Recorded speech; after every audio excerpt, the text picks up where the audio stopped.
Good evening friends. ஒரு வேலையில் நீங்கள் ஒரு நல்ல ப்ராக்டிஸாக இருந்து அது சம்மந்தப்பட்ட நாலேஜை நீங்கள் கேதர் பண்ணிக்கிட்டால் தான் அந்த வேலையில் நீங்கள் பெருசாக ஜெயிக்க முடியும்.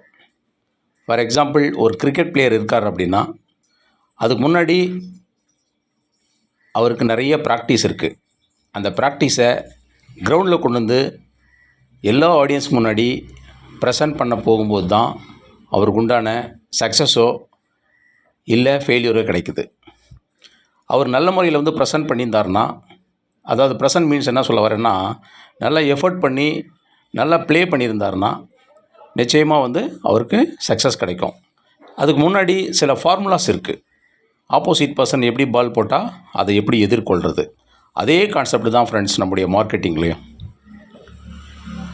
ஸோ அதுக்கு முன்னாடி ஒரு கஸ்டமரை நீங்கள் மீட் பண்ணுறதுக்கு முன்னாடி அவர்கிட்ட அப்பாயின்மெண்ட் எல்லாம் வாங்கிட்டு அது சம்மந்தப்பட்ட நாலேஜ், அவருக்கு என்ன மாதிரி பிளானை நம்ம கொடுக்க போகிறோம், அது சம்மந்தப்பட்ட நாலேஜ் நமக்கு இருக்கா அப்படின்றதெல்லாம் ஒரு முறை நீங்கள் செக் பண்ணிவிட்டு ஒரு முறை நீங்களே உங்களை ரிவைன் பண்ணிக்கிட்டு ஒரு கஸ்டமர் பேஸில் நீங்கள் போகும்போது டெஃபினட்டாக உங்களுக்கு ரிசல்ட் கிடைக்கிறதுக்கு நிறைய வாய்ப்பு இருக்குது. நிறைய ஏஜென்ட்ஸுங்க அந்த மாதிரி செய்யாமல் போகிறதுனால தான் நிறைய ஃபெயிலியர் ரிசல்ட் வருது. ஒரு இன்சூரன்ஸ் பற்றின ஒரு அவேர்னஸை மக்கள் மத்தியில் நீங்கள் க்ரியேட் பண்ணணும். அப்படி க்ரியேட் பண்ணும்போது தான் உங்களுடைய மார்க்கெட்டிங் ஜெயிக்கும்.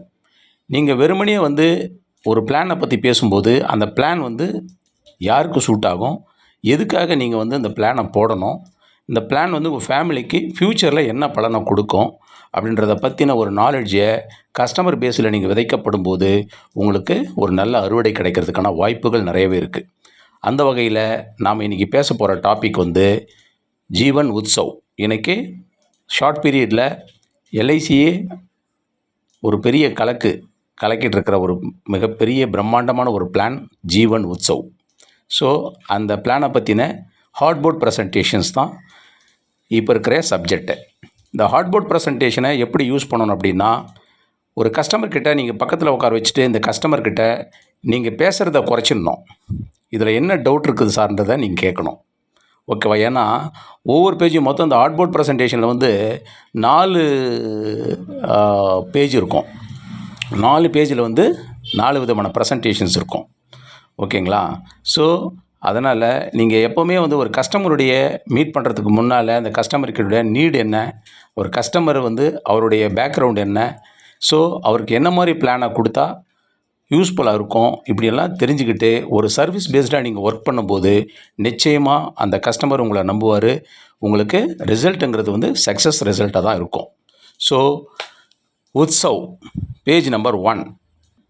இந்த பேஜ் நம்பர் 1ல் பிபிடி 5 இயர்ஸு, சம்மர் ஷூட் 10 லட்சம் அப்படின்னு சொல்லியிருக்கிறோம்.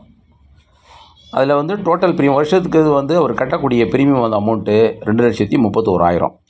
பட் அவருடைய 100 இயர்ஸில், அதாவது 41 இயர்ஸ்லேருந்து அவங்களுக்கு மெச்சூரிட்டி ஸ்டார்ட் ஆகுது. 100 இயர்ஸ் வரையும் 1 லட்சம். அடுத்தது பேஜ் நம்பர் 2ல்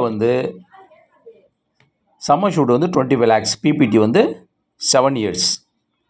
அவர் பே பண்ணுற அமௌண்ட் 7 வருஷத்துக்கு சேர்த்து 4,10,000 பே பண்ணுறாங்க.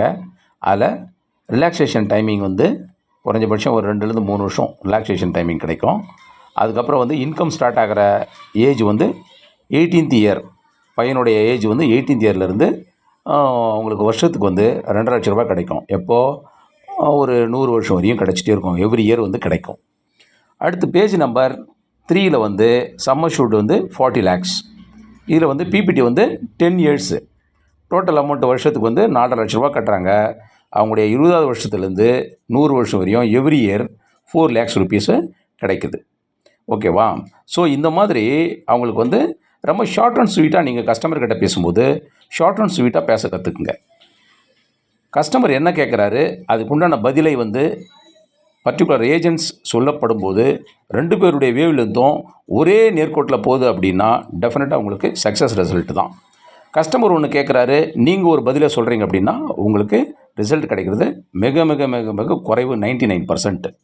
ஸோ ஆகையால் 3rd பேஜ் முடிச்சுட்டு அடுத்து 4th பேஜில் ஒரு சின்ன சார்ட் கொடுத்துருக்குறோம். சம்மர் ஷூட் வந்து 5 லட்சத்துலேருந்து ஸ்டார்ட் பண்ணி 50 லட்சம் வரையும். இயர்லி ப்ரீமியம் வந்து எவ்வளோ ஆகுது, அப்புறம் அவர் வந்து வெயிட்டிங் பீரியட் மீன்ஸ் என்னது, ப்ரீமியம் ஹாலிடே அப்படின்னு சொல்லுவோம். அடுத்தது எத்தனாவது வருஷம் அப்படின்றத அதில் சொல்லியிருக்கோம். நெக்ஸ்ட் வந்து அவருக்கு என்ன மெச்சூரிட்டி வந்து எவ்வளோ கிடைக்குது, பர் இயர் வந்து பென்ஷனாக எவ்வளோ கிடைக்குது அப்படின்றத சொல்லியிருக்கிறோம் 4th பேஜில். ஸோ இந்த மாதிரி நல்ல ஒரு கலர்ஃபுல் பாம்ப்ளெட்ஸ், கலர்ஃபுல் புக்லெட்ஸுங்க உங்களுடைய நாலேஜுக்கு ஏற்ற மாதிரி நீங்களே கூட ரெடி பண்ணலாம்.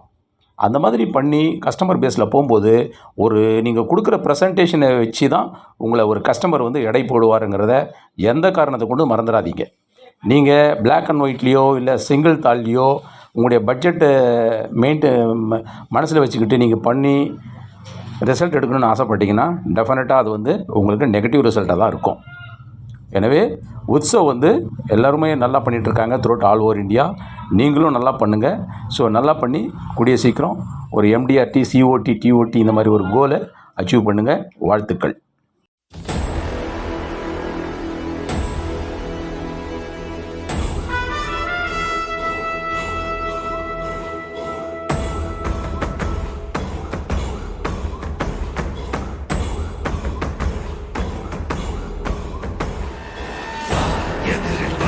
எதிர்படும் நொடியில் தலைகள் சிதறவா, விரட்டிவா விரட்டிடும் விரட்டில் பகைகள் கதறவா, அழிக்கவா ஒழிக்கவா தீயவர் துளைகள் நடுங்கவா, நெருக்கவா முறிக்கவா கொடிய குருதி தெளிக்க, அச்சம் புறந்திடு துச்சம் அறிந்திடு உச்சம் கிளந்திடு, மிச்சம் என்று எதுவும் இன்றி உந்தன் ஆயுதம் என்னவென்பதை உந்தன் கைகளில் ஏந்தி நிற்கிறாய்.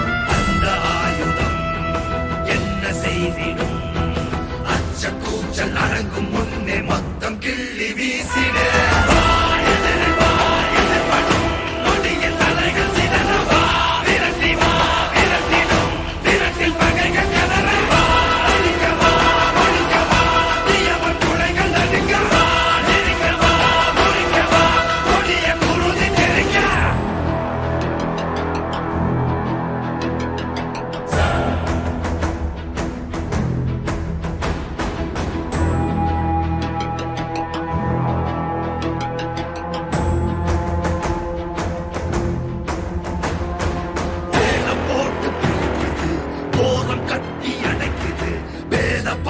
வேர்வை போல ஊறி போன உலகிது, இறுகி போன மனம் இது, இழகி போக மறுக்குது, பழகி பழகி கெடுக்க நினைக்கும்